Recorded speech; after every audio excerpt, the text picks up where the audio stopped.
মুখ্যমন্ত্রী যাওয়ার জন্য নাকি অনেক হাসপাস করছেন।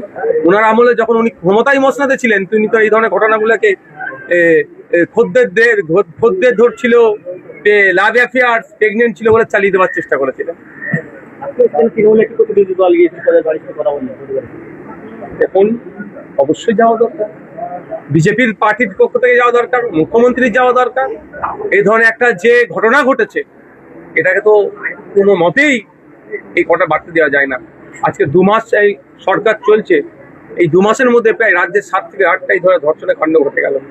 আর নারী নিরাপত্তা, নারী সুরক্ষা কোথায়? প্রশ্ন থেকে যাচ্ছে।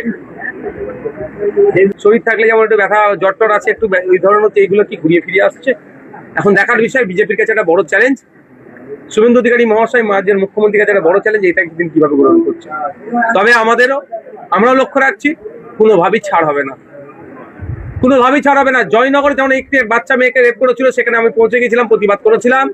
এখানেও আজকে মেয়েটির বাবার সাথে কথা হয়েছে আমার, আজকে যাওয়ার ছিল, বিশেষ কারণে আমি যেতে পারিনি। আমি আগামীতে যাচ্ছি, মেয়েটির বাবার সাথে, পরিবারের সাথে কথা হয়েছে আমার, যে এটা কোনোভাবে ছাড় হবে না। যা আইনি পরিষেবা লাগবে সমস্তটা আমি দেবো, এটা ওনাদেরকে আমি কমিটমেন্ট করেছি।